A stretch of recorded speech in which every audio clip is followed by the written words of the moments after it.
Olá, jovem jurista, aqui é o professor Ronaldo Bastos. Hoje eu vou tentar fazer uma análise jurídica do pronunciamento tanto do ministro Sérgio Moro quanto do pronunciamento do presidente Bolsonaro. Moro indicou, no meu entender, o cometimento de crimes por parte do presidente Bolsonaro, pelo menos dois, que eu separei para vocês.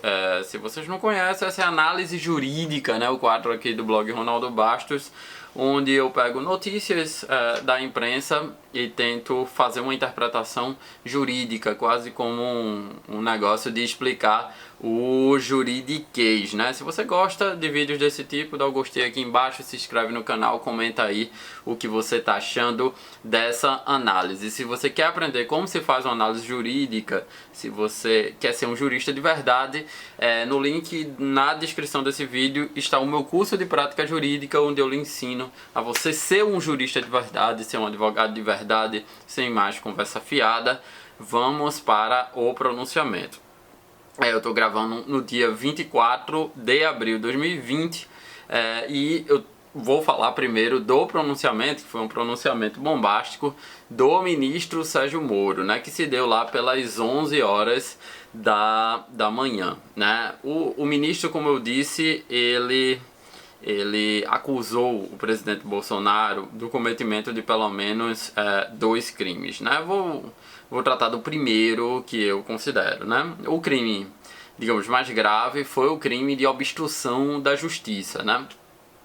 O que é que o Moro falou, né? O Moro falou que o presidente Bolsonaro quis modificar o diretor-geral da Polícia Federal, e foi isso que deu ensejo a toda essa crise. Eu tenho um vídeo aqui, que está aparecendo aqui, onde eu falo dessa crise, fiz uma análise jurídica dessa crise, né? E aí o ministro Sérgio Moro, ex-ministro Sérgio Moro, disse que Bolsonaro quis trocar esse diretor-geral da Polícia Federal com o objetivo de favorecer, digamos, interesses pessoais. Ele queria um diretor-geral que ele tivesse um contato pessoal mais forte, onde ele pudesse colher informações e acessar relatórios de inteligência da Polícia Federal. Ora, o presidente da República, a gente vai ver mais pra frente, ele não pode acessar relatórios de inteligência, de investigações acerca que são provenientes da Polícia Federal, porque a Polícia Federal, apesar de estar no quadrante ali do Poder Executivo, não é subordinada ao Poder Executivo, né? Não estamos em um estado policialesco. A Polícia Federal é independente, pode inclusive investigar crimes cometidos, inclusive pelo presidente da República. Então eu julgo que por essa afirmação do ex-ministro Sérgio Moro, há um delito de obstrução da justiça que está previsto lá na Lei 12.850, que é a Lei das Organizações Criminosas, que é o ato de impedir ou embaraçar a investigação penal que apura organização criminosa, né? O presidente Bolsonaro, no seu pronunciamento, ele fala que ele teria esta capacidade institucional de acessar esses relatórios da Polícia Federal. Veja, embora o presidente da República possa acessar alguns relatórios de inteligência de alguns órgãos, isso não implica em dizer que ele possa acessar todos os relatórios de inteligência. Por exemplo, o presidente da República, ele pode acessar os relatórios de inteligência da ABIN, né, que é a Agência Brasileira de Inteligência. Por quê? Porque a ABIN é ligado ao GSI, que é o Gabinete de Segurança Institucional, e esse gabinete é ligado à presidência da República, né? Essa é um primeiro relatório de inteligência produzido pela ABIN. O presidente da República utiliza esse relatório para, por exemplo, tomar decisões governamentais, decisões em matérias de política pública, decisões em matérias sensíveis, né? Um outro relatório que um presidente pode acessar são os relatórios das Forças Armadas, como ele mesmo mencionou no seu pronunciamento, que a todo momento consulta relatórios de inteligência, por exemplo, do Exército Brasileiro. O Exército Brasileiro, tanto é que há um ministério só para o Exército, que é capitaneado pelo comandante do Exército, ele faz parte da estrutura do Poder Executivo e sim, o presidente da República pode acessar esses relatórios de inteligência que são importantes para que o presidente da República tome decisões importantes em matéria de segurança nacional, em matéria de política externa, defesa de fronteiras, enfim. Tráfico internacional de drogas, o Exército é muito importante também. Então, esses relatórios, o presidente da República ele pode acessar.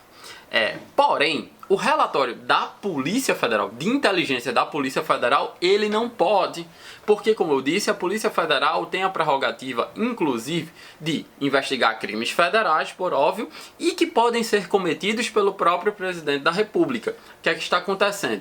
O presidente da República, ele foi para um ato público em que alguns manifestantes defendiam a possibilidade de intervenção militar no Brasil. Isso, se configurado nesses termos, isso é um atentado contra o Estado Democrático de Direito, e isso é crime, poderia ser aplicado à Lei de Segurança Nacional, etc. E o presidente da República estava presente nessas manifestações e apoiou essas manifestações. Logo, a Polícia Federal está investigando quem são essas pessoas e a participação do presidente da República. Seria ilógico que o presidente da República pudesse acessar esses relatórios de inteligência da PF. Assim, a PF não teria nenhuma autonomia. No pronunciamento do presidente, ele afirmou que ele em nenhum momento ele quis interferir na Polícia Federal. Disse que nunca pediu o andamento de qualquer processo e nunca pediu para blindar ninguém da sua família, os seus filhos, né?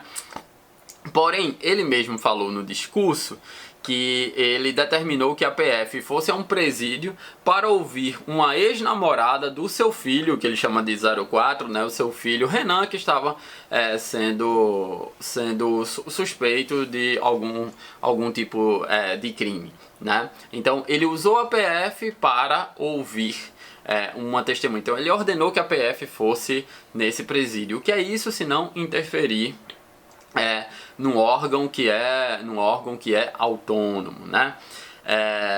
Que mais? Ele disse que o ministro da Justiça também, e tudo isso no seu pronunciamento, né? São coisas que ele próprio diz.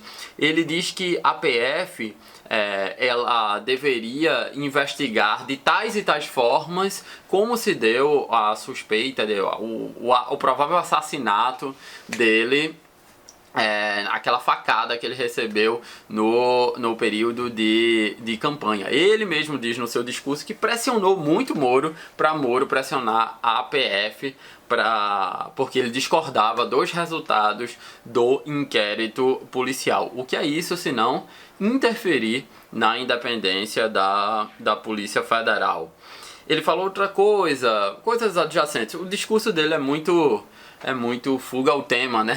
Minha esposa estava me mostrando um meme aí, dizendo que se ele fosse escrever a redação do Enem, ele tiraria 0 por fuga ao tema. Realmente ele falou do Inmetro, falou do caso Marielle, falou dos filhos dele, falou que Moro era o ídolo dele, mas questões técnicas foram poucas. E quando ele falou de questões técnicas, ele confundia algumas atribuições. Por exemplo, ele disse que ele se queixou que Moro, enquanto ministro da Justiça, não estava atuando devidamente nas questões relativas às disputas institucionais jurídicas entre ele, presidente da República, entre a União e os governadores e prefeitos no que atina ao Covid-19, né, ao coronavírus. Ora, isso não é papel do Ministério da Justiça, isso é papel da Advocacia Geral da União.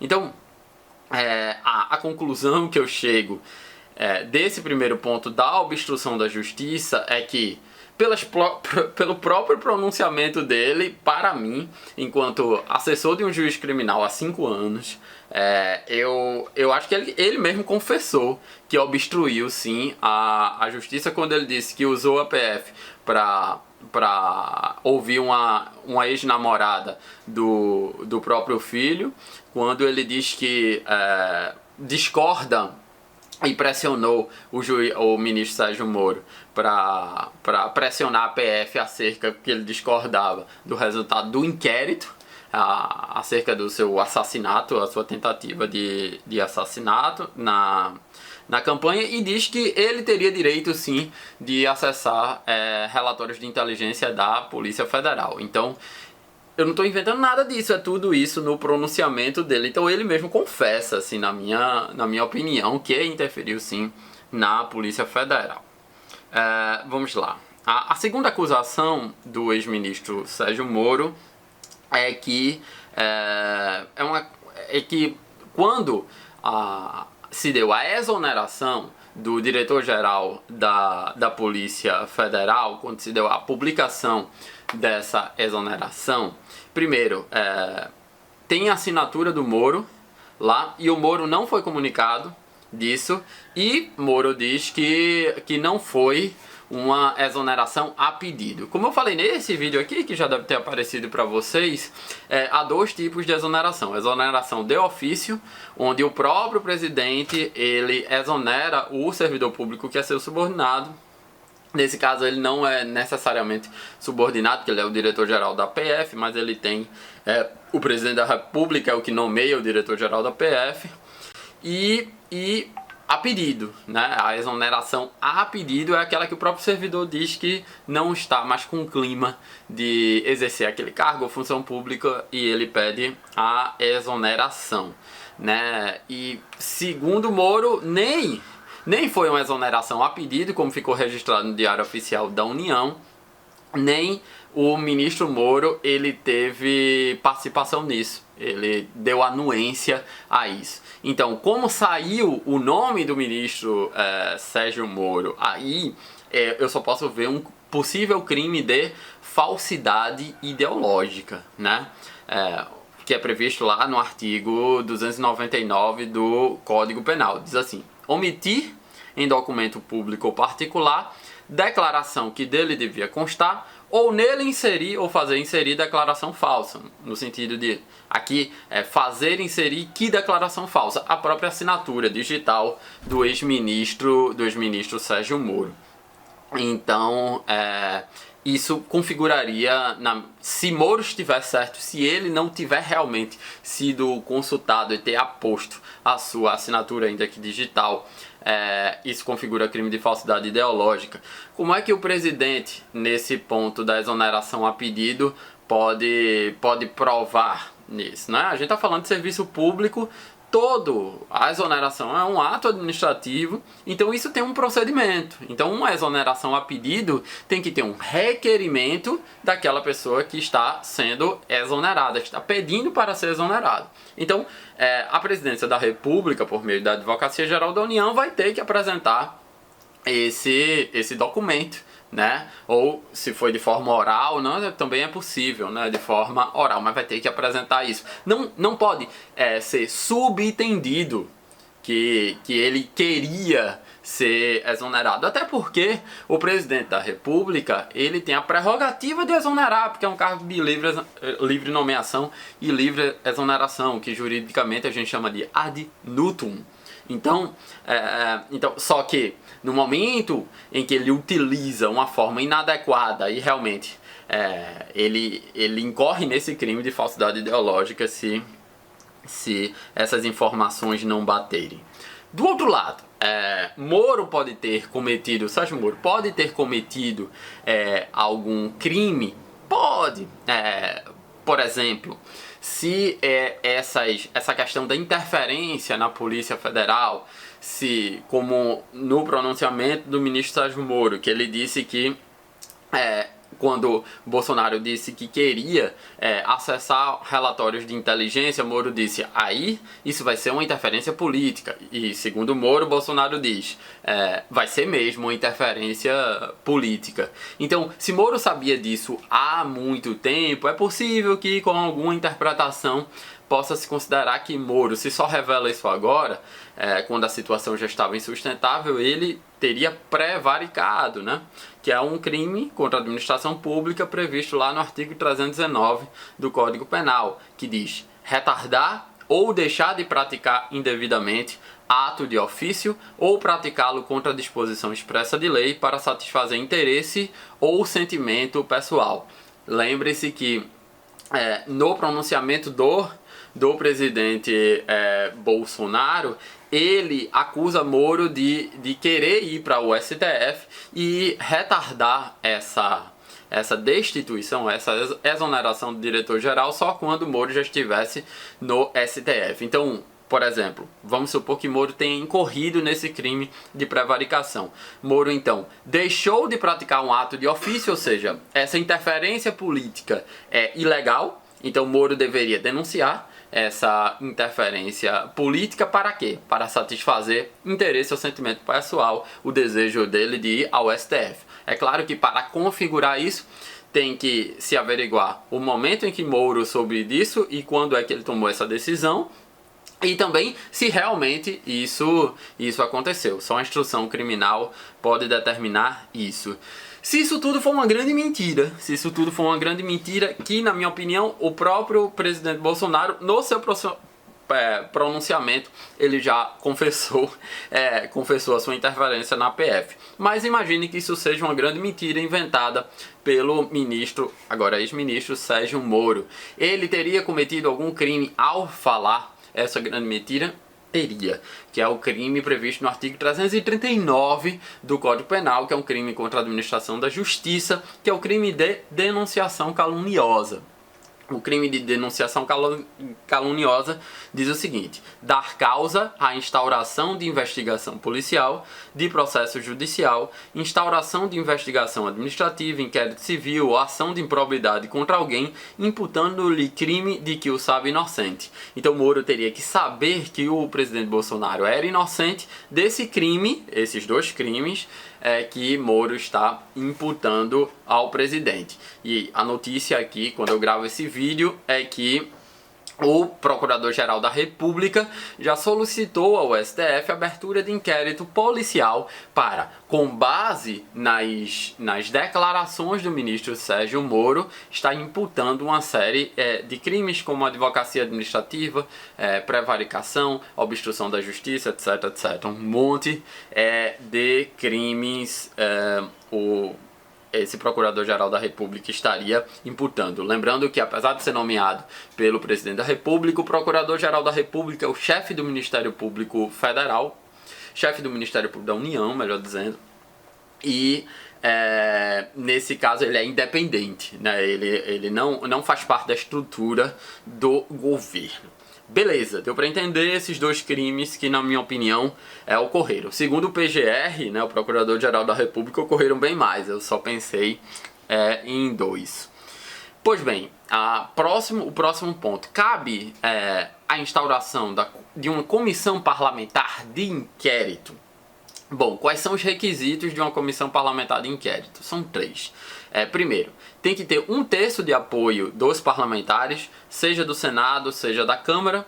Pode ser que existam comissões parlamentares de inquérito independentes correndo sobre o mesmo tema no Senado e na Câmara, ou pode ser que a Câmara e o Senado elas se juntem e façam uma comissão parlamentar de inquérito só, que é chamada de CPMI, Comissão Parlamentar Mista de Inquérito. Então o primeiro requisito é 1/3 de votos dos parlamentares, sejam dos senadores, sejam dos deputados. Tem que ter um prazo certo, né, para essa comissão acabar os seus trabalhos e tem que ter um fato determinado, um fato certo para saber o que essa comissão parlamentar de inquérito vai investigar. O fato relatado pelo ministro Sérgio Moro, agora ex-ministro Sérgio Moro, para a abertura da CPI é suficiente para abrir uma CPI? Na minha opinião, é suficiente. É suficiente. Por quê? Porque tem indícios de materialidade de crime, né? Então, isso quer dizer que vai se abrir uma comissão parlamentar de inquérito? Não sei. Depende do apoio dos parlamentares. Como eu disse aqui, estou fazendo uma análise jurídica e não necessariamente uma análise política. Agora, por que o Congresso Nacional? Por que o Congresso Nacional tem interesse nisso? Se a gente pensa numa estrutura de divisão dos poderes, que tem o executivo, o legislativo e o judiciário, o legislativo tem duas funções típicas. Ele tem a função de legislar e ele tem a função de fiscalizar os atos da administração pública federal, ou seja, os atos do executivo. Inclusive no Senado e na Câmara tem comissões de transparência que têm essa competência fundamental de fiscalizar políticas públicas e como o Poder Executivo administra o dinheiro público. A comissão ela pode chamar qualquer cidadão para prestar depoimento sobre o fato que está sendo investigado. Então o fato de Moro não ser um ministro, mas não impede da comissão chamá-lo para esclarecer esses fatos. E Moro vai ter que ser chamado porque as acusações são graves. Do mesmo modo, o inquérito que foi aberto no STF, já há uma solicitação do Procurador-Geral da República que Moro seja chamado para confirmar e apresentar documentação idônea que prove as suas acusações, beleza? Então cabe CPI, na minha opinião. Se a CPI vai acontecer, é uma questão política. Por outro lado, cabe impeachment? Cabe uma ação de impeachment? Se vocês não sabem, já existem 24 ações de impeachment na Câmara dos Deputados. Eu entendo que cabe. Mais uma vez, vai ter impeachment? Não sei. Depende de vontade política. Apesar do impeachment ser ocorrido, apesar do impeachment ser aberto nos sistemas de governo presidenciais, a partir da ocorrência de crimes de responsabilidade, a própria abertura do impeachment depende de uma configuração política, né? Para vocês terem um exemplo, o impeachment do presidente Trump foi aberto na Câmara dos Deputados também, porque a Câmara dos Deputados, Trump é do Partido Republicano, né? O Partido Conservador, e a Câmara dos Deputados tinha a maioria do Partido Liberal, que são os democratas, né? Então por isso foi aberto, só que morreu no Senado, porque o Senado é predominantemente republicano nessa configuração dos Estados Unidos do momento. Então, qual seria, então, como eu disse, no sistema presidencial, e eu tenho uma aula completa sobre impeachment, 50 minutos de aula explicando todo o procedimento na época do impeachment da presidente Dilma, ex-presidente Dilma. Para ocorrer crime de responsabilidade, tem que ser um crime tanto previsto no artigo 85 lá da Constituição, quanto na lei que regulamenta aquele artigo 85 da Constituição, que é a Lei dos Crimes de Responsabilidade, Lei 1079/50, também conhecida como Lei do Impeachment. Nessa análise meramente superficial, as coisas estão acontecendo no calor do momento, eu posso dizer que o presidente Bolsonaro ele pode ter cometido um crime de responsabilidade contra a probidade da administração, que está previsto lá no artigo 9º. Basicamente nos incisos 4 e 5. Eu vou ler o quinto primeiro, inciso 5º. São crimes de responsabilidade contra a probidade na administração, inciso 5. Infringir no provimento dos cargos públicos as normas legais. Ou seja, está dizendo que para você nomear determinados cargos públicos, pessoas que ocupem esses cargos públicos, você tem que obedecer certos procedimentos legais, tem que obedecer à lei, tem que obedecer à Constituição.